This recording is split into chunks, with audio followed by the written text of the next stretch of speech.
chance to get settled and get some food. If anyone's standing, there are some seats towards the front, so if you'd like to have a seat, please feel free to do so. I want to start by saying greetings, everyone, and thank you for being here this evening. Before we begin, I want to thank members of the library's Programming and Communications Committee for their work, and also the International Student and Scholar Institute for hosting us and for their sponsorship, as well as the NU Bookstore for the sponsorship of today's talk. Please help to support the Meet the Author series by becoming a library supporter today. We're also filming today's event to broadcast on Northeastern's YouTube and iTunes University channels, and moreover, we appreciate your feedback. So please take the time to fill out some of the comment cards we have and return them to a library volunteer. The library's Meet the Author series encourages dialogue on significant contemporary questions and brings together faculty, students, and staff to debate and discuss these issues. Today's author, Aisiling Shen, was born to illiterate peasants in a tiny rice farming hamlet in China's Yangtze Delta in 1974. She became the first person from her village to attend college ever after graduating, and then after graduating from a teacher's college, she was assigned by the government to a remote and low-paying teaching job that she was expected to hold for the rest of her life. Deeply dissatisfied with that, she bought her way out of her secure government job and left for the special economic zones of southern China in search of happiness and success in the business world. In 2000, Aisiling immigrated to the U.S. and graduated magna cum laude from Wellesley College in 2005. She is currently working as an equity research associate in an investment management firm in Boston. As we celebrate the centennial of co-op at Northeastern and look to expand the program even further globally, and particularly as we're in this space tonight that has so many great international connections, I'm particularly excited to hear about Aisiling's truly global story. Please join me in welcoming her.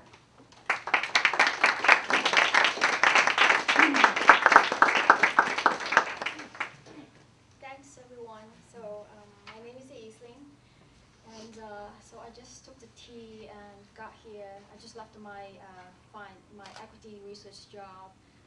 Was looking at Excel and stocks, and just got here and feel like, oh my God, this is so wonderful. It's a school and feels so warm, and I'm absolutely just of everyone here. So anyway, I'm so glad to be here.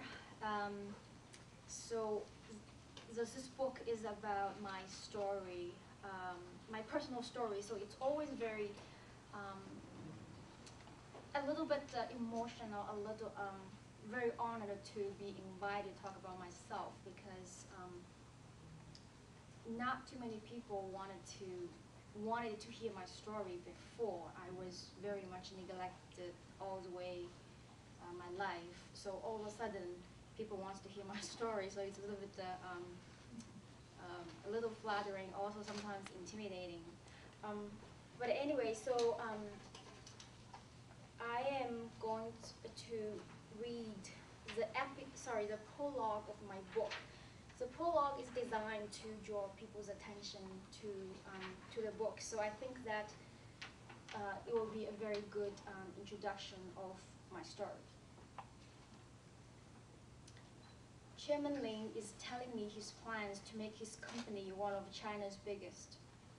Sitting across the oval oak table with his chin perched in his hands, he smiles sincerely. Two of his managers in suits and ties sits in leather chairs at his sides, all eyes focused on me. At the end of the long table, the heavy oil of the impressionist painting on the wall is gleaming in the afternoon sunlight coming through the picture windows. The fresh cut yellow tulips in the vase sitting between us give out the first scent of spring. So this is my first time hosting a management team from China. I feel a little nervous. Gazing at the chairman, I tell myself to stay alert. We are planning to invest $2 billion in Suzhou to build a couple of new plants. He points to a dot on the page. Oh, I respond, leaning forward with interest. I'm from Suzhou. Here in the faraway land of America, the family name warms me. Really? No wonder, Miss Shen, the city is famous for producing sophisticated and pretty women. Well, I'm not really from the city itself. I'm from a tiny village in the rural area around Suzhou. My parents are just illiterate peasants. I smile shyly. If you had seen me 15 years ago on the street of Suzhou, my fingernails were still filled with dirt. I say, probably telling him more than I should. He chuckles and dismisses my words with a light wave of his hand. Oh, come on, Miss Shen. His expressions tell me that he doesn't think this can be true. The same girl who he's now so eager to impress couldn't have been one of those dirty countryside people he ignores back in China.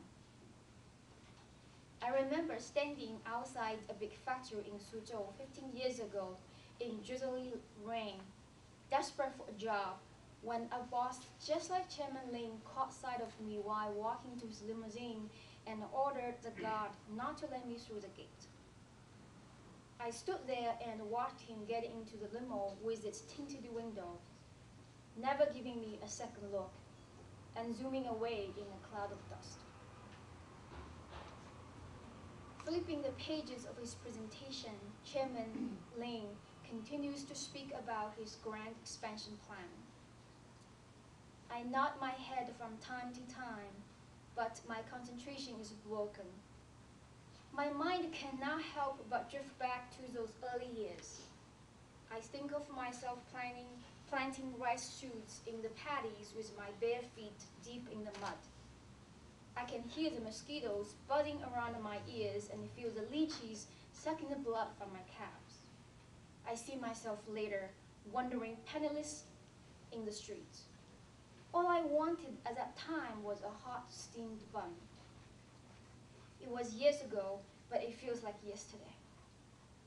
This man who once appeared on the cover of Forbes sits here flattering me, while for my whole life I have begged one powerful man after another for a slice of opportunity. I am in this gorgeous office in Boston's financial district dressed in a black suit, but just 10 years ago I was literally homeless, wandering from city to city in China. I tell myself that it would be very silly to try to convince this multi-millionaire that what I said is true. Even if I told people a fraction of the struggles I have gone through, few would believe me.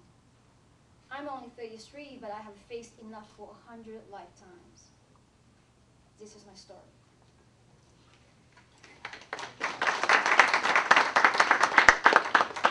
So this is the opening of my book, and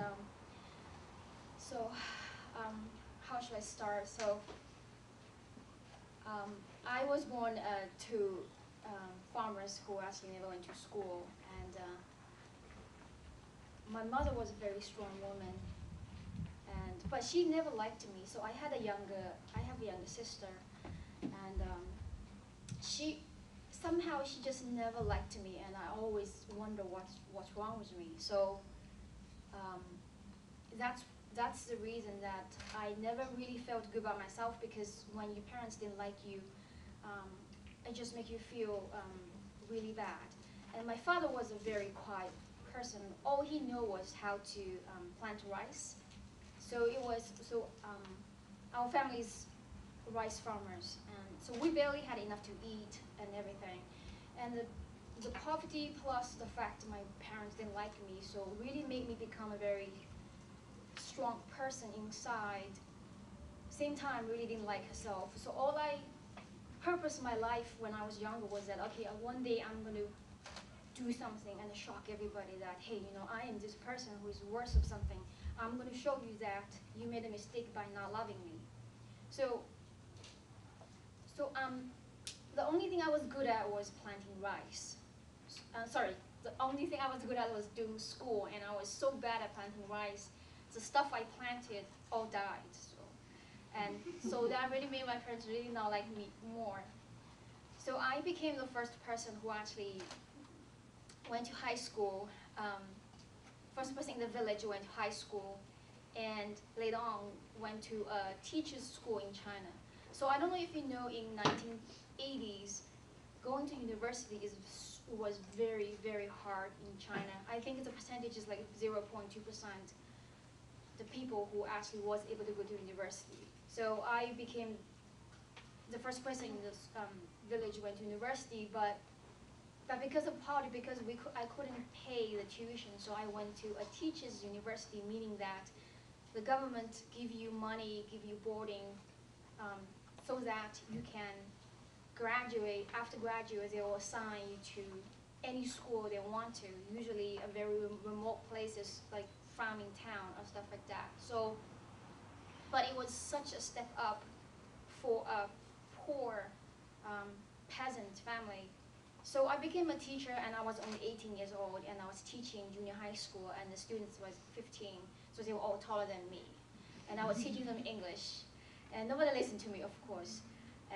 But in China, the education is different, because you have to make sure they listen to you.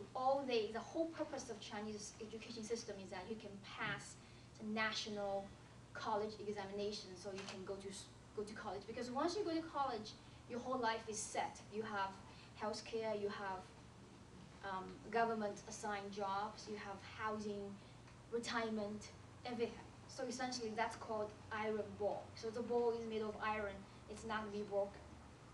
So in China, the education system is that you have to remember whatever you have to, so that you can pass this examination. So it's not about what you learn, what you like, this is what you have to do. So I really did not like that. And the student didn't listen to me, and some of them, actually I had got a fight with the student because he was so much taller than me. And also I was making $30 a month.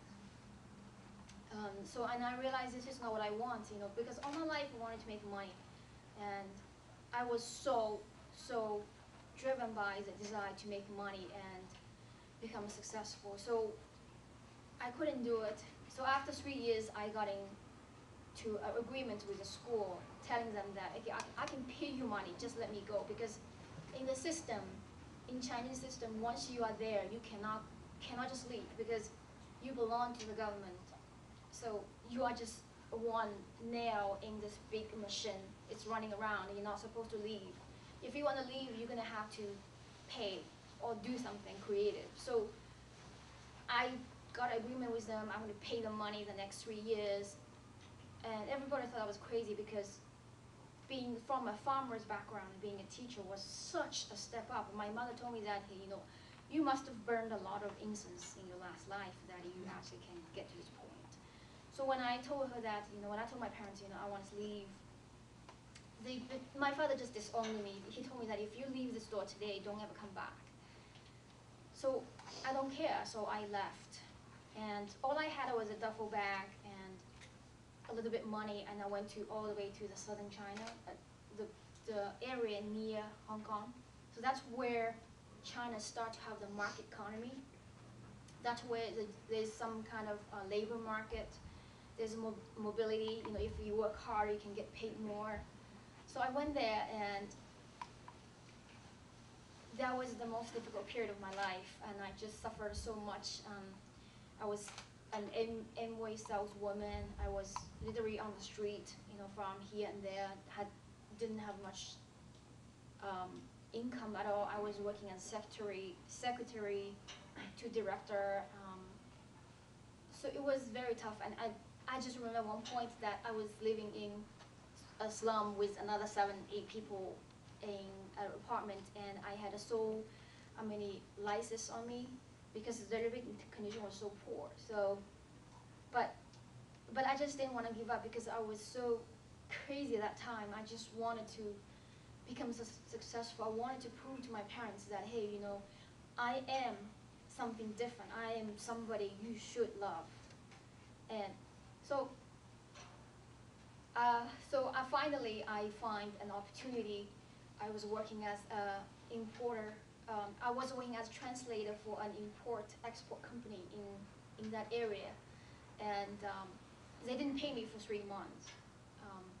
So I realized, if I can start the company myself, because what this company did was that they import used machine from Western countries.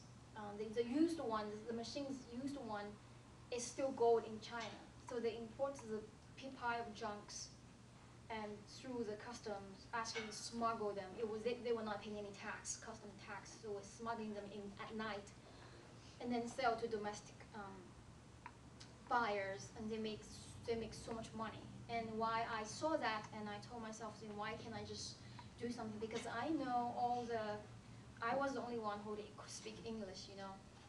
Why do I do that? All I need to do is find somebody who actually puts the capital, you know, put in the investment. So then I really risked my life and talked to one of the biggest customer of my boss at the time. And so that guy actually very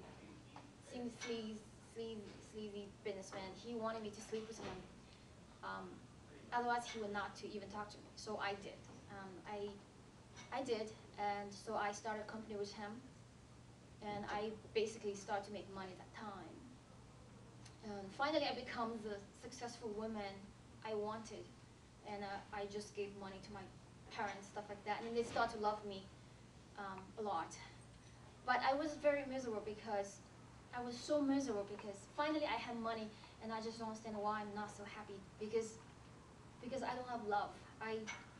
I made so many mistakes with men, so many that I paid a heavy price, because when a woman feels so bad about herself, when she has no self-esteem, any guy who came to her, be nice to her, and she's willing to just do everything for him.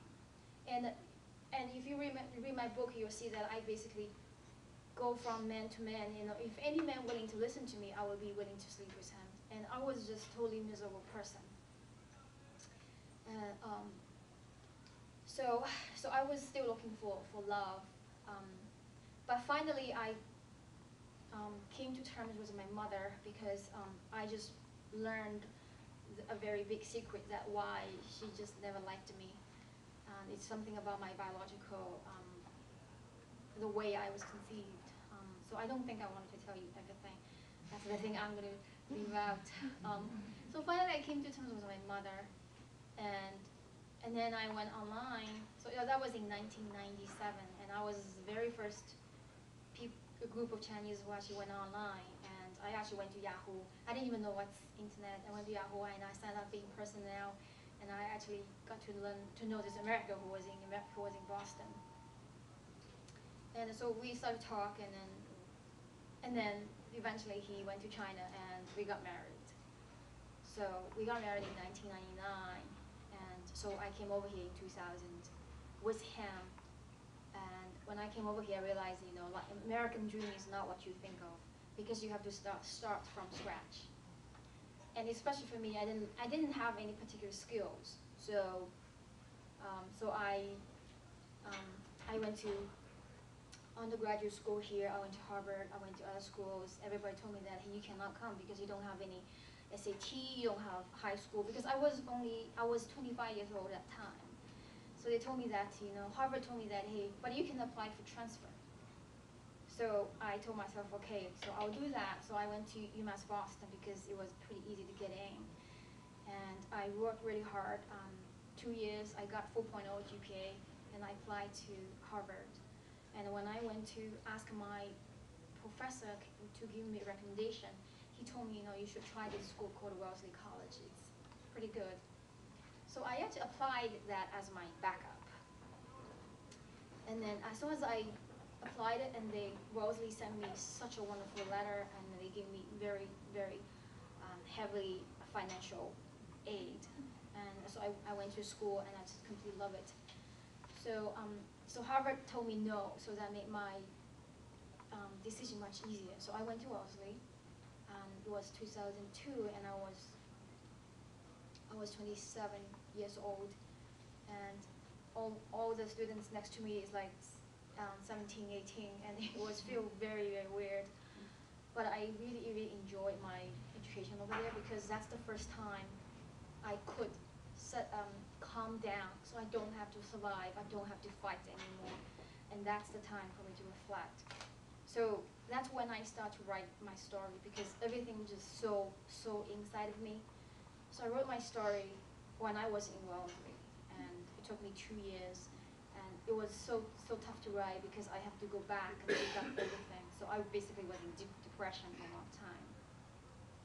So I finished my story and I graduated, and then, you know, in being in me, I just want to make money. So I chose, I majored in econ because I know econ, finance, everything can get me most money I want. So I really didn't care what I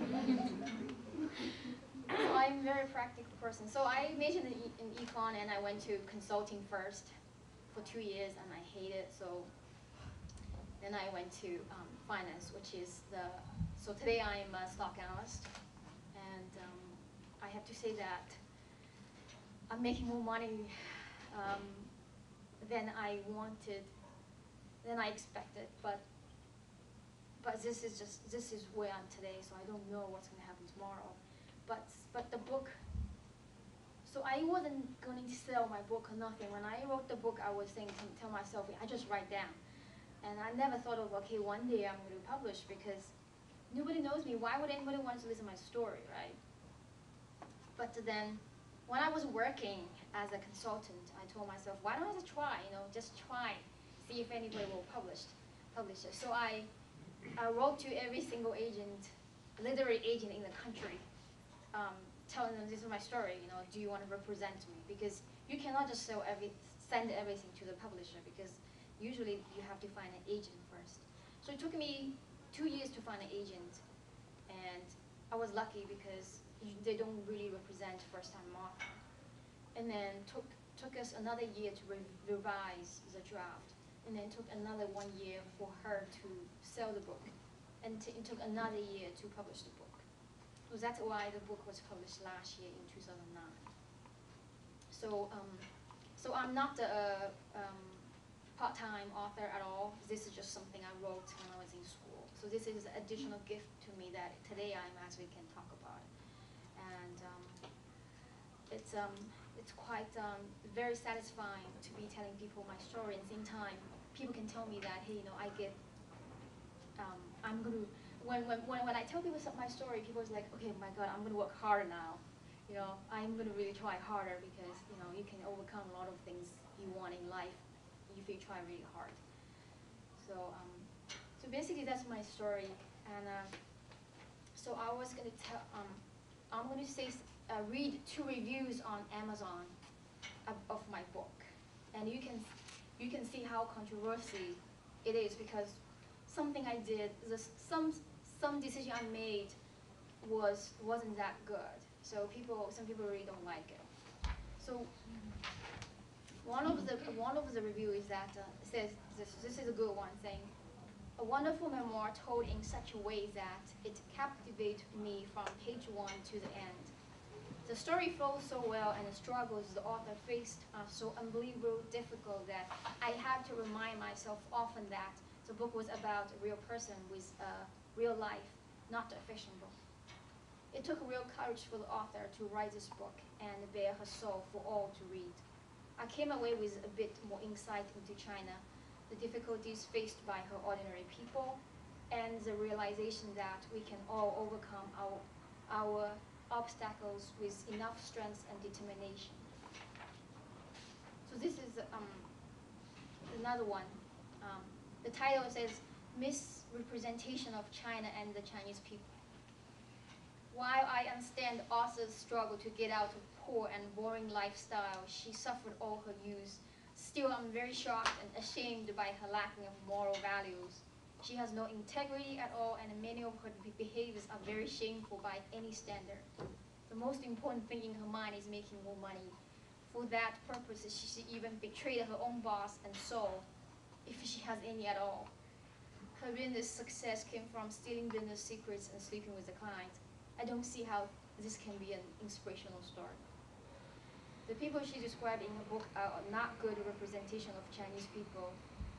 They only represent the circle of people she allowed herself to be associated with. So it's very amusing. So I mean, one thing I learned is that people can have their own opinions. So there's nothing I can do about it. So, but it does give me a good laugh. So. I'm like, what do I do that pisses people so much that I'm such a bad person? So anyway, sorry, I took it too long, and so we're open for questions. Yeah, if people like to speak up. I actually, can I ask? Yeah. I'm just wondering, personally curious, that would you be writing the same story even if you were in China today? No, no, no, no. In China, you cannot tell so honestly what you feel, tell so honestly what you don't like, what you like. You have to, in China, you don't want to be the bird who stands out because you'll be shocked. Still today, and definitely I will not write how much I hated my governmental job and how many men I slept with. Because I just can't, because you will be ostracized, and so that's why I love America. Yeah. I'm just curious that are you happy now, and what do you think is the most important thing in your life? That's such a tough question. After like going through some of this stuff. I'm happy with myself finally. That is the one single most important thing I accomplished over my life. Because before I was 30, I hated myself. Because my mother always told me, you know, you're smelly, you're ugly, you're fat, you're chubby, you are not lovable, everything. So I carry that baggage around all my life. And also, publishing this book really helped me to realize that I have something that I should be proud of, and I should like myself. So, yes, I'm happy with myself now, being a person, because I realize everybody has his or her strength, something that, or weakness. People are just human, right? But the most important thing is you have to feel good about yourself. You have to accept who you are. And I think I'm doing that finally. What's the most important thing in life? Not money. And I finally realized that too. Because I thought to myself, if I have a lot of money today, I can buy myself a private island. But what I do on island, you know, and I want happiness, and happiness comes from many terms, you know. Your happiness was from your family, from your companion. So I got divorced 2 years ago, and so that alone made me think a lot about happiness, and money is not the most important thing. Would you ever go back to China, or have you ever gone back? I still go back once a year, still trying to go back to see my parents, but of course it's very tough for me to go back because it's still village, and there's no basic appliances. Like if I go back right now, there's no heat, so basically it's all this cold, and you just have to suffer. And also I have to go back to face my mother, who tells me that what a failure I am because I don't have a house, I don't have a car, I don't have a kid, and nothing. So she drives me crazy. But I still have to go back just because I'm still Chinese. Chinese are taught to be nice to your family. It's not like it's not like American culture. You know, I hate my family, so I'm not going to talk to them anymore. But in China, Chinese culture, no matter how awful they are, I just cannot just stop talking to them. So I still try to go back, but I will not live there. Maybe one day, because China is developing, progressing so rapidly, and just from business standpoint of view, it's going to be a huge market. So I wouldn't say never, but maybe a few years from now. When you fly back, do you have any problems with the government at all, or no? I think they have too many people to deal with that. They don't care about me at all. I'm not Dalai Lama, so I'm like, no. But But because I am American citizen now, so when I go back to my village, I'm supposed to register with the police, local police, but I never do. Until one day they found out, so they gave me my father a tough time. I'm like, whatever, you know, I come from here just because I'm American today, so they want me to register so that maybe I'm a spy or something. But no problem at all. What would, if given a chance, what would be the one thing you would change about your life? What do you think is like one thing you wish you could have changed? You mean my life? In your entire life, yeah. Your childhood, something which you wish we have been different. Well, I wish, of course, I wish my parents are very, very rich. And I don't have to work at all. I mean, no, but no, I will not change anything I did, no matter how tough they are, no matter how suffering they brought to me, because life is life. What you go through determines who you are today. So, no, I won't. I am that, like I said, I'm happy with who I am today. So I think wherever you are, you know, if you come from a very good background, trying to cherish it. If you come from a bad background like I do, trying to work out your way, just find a way to find out what you want and work towards that. No, I will not change anything. It seems like you are so good at doing business. So do you have any like plan to go back to China to do business? Or I think a problem with me is that I'm so straightforward, and I don't know how to lie or cheat. I mean, white lies. But in China, there's so many things, unspoken rule under the table. And you really have to very strong relationship with powerful people, government. Sometimes people don't play with the cards sometimes, and there's not a lot of laws like in America. Whatever problem you have, you just go find the law to work for you. So for me, my personality suits America much more. But like I said, you know, if you give me 10 years now, I will be glad to go back to China to do business, because China will be so much better.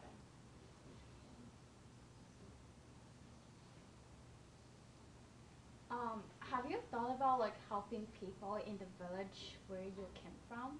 Cause like there might be like another girl like you. So have you thought about that? Well, Or they were not really nice to me. I'm kidding. But you just cannot change them, because where you come from, education you have, really determines who you are today. To give you an example, I have a younger sister. She's 3 years younger than me. My parents loved her, but she dropped out after elementary school. So she dropped out after 6th grade.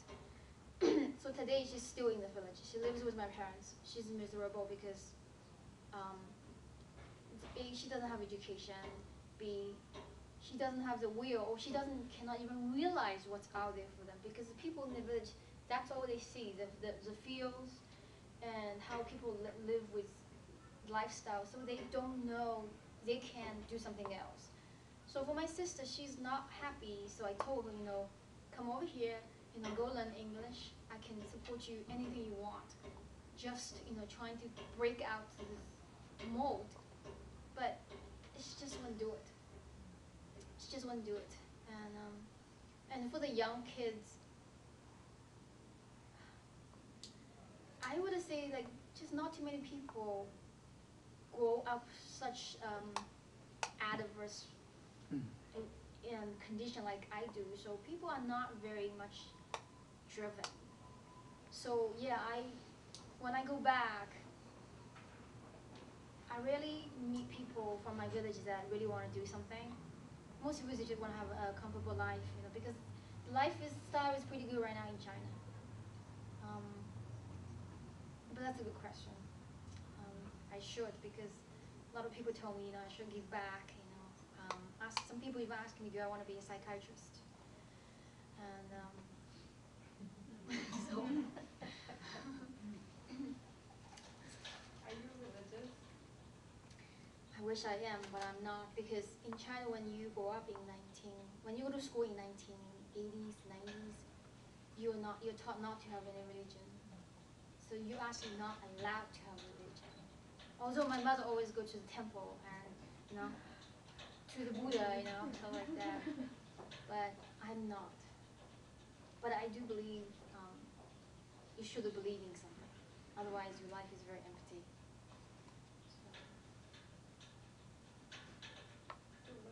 What's that you believe in? I believe life has its own course. And this is a very long debate I have with my boss, who happened to be Christian. And he always challenged me that I don't believe anything, so he's trying to convince me I believe in something. So I told him that, yeah, I believe in life has its own course. It's more like Chinese traditional belief that, somehow life has its own course. You will work out its own way. All you have to do is just believe yourself you can do it. So I do believe will, determination, and I do believe, I don't believe look back. I just believe look ahead, because I don't know. I guess I believe in some kind of force up there, but not necessarily God.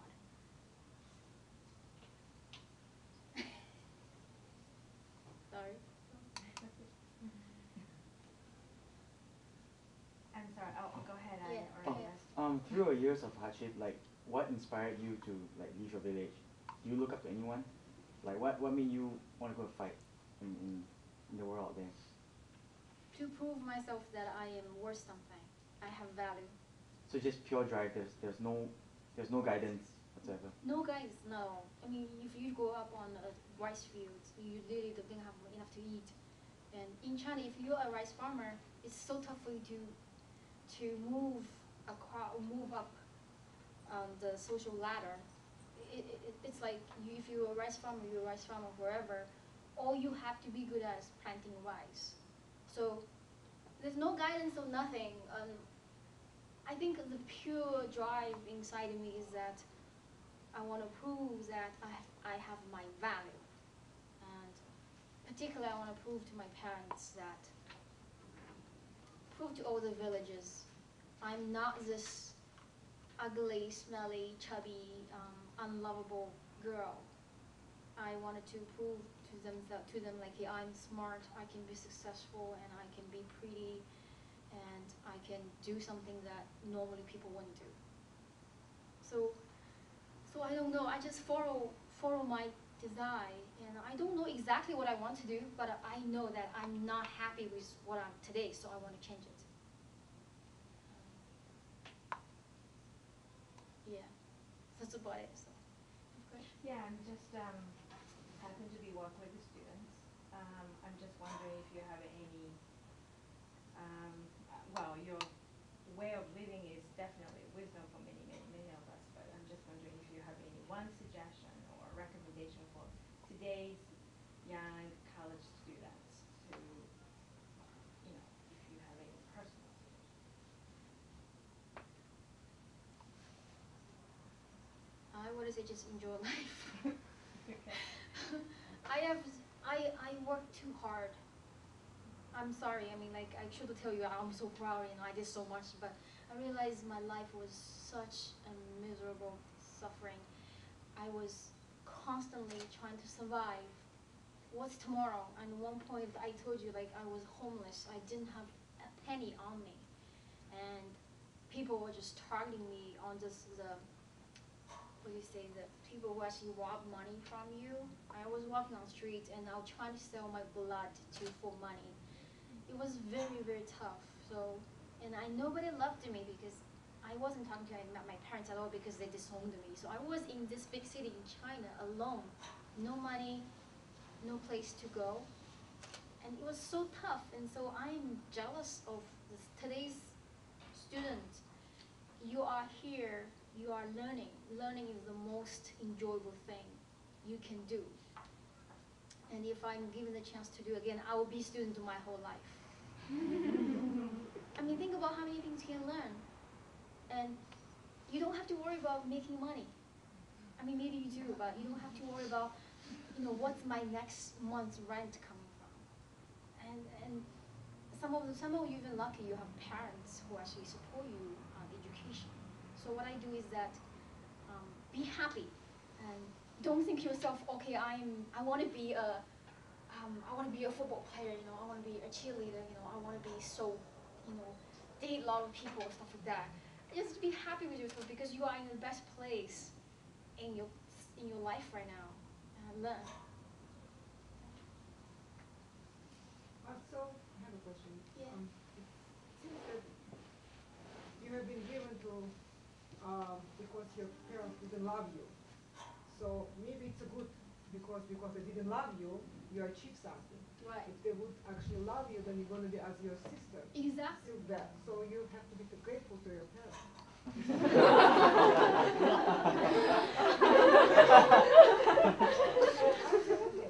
Because you say whatever driven you during the speech. So because you will. You're right. That's why I don't hate them. I still.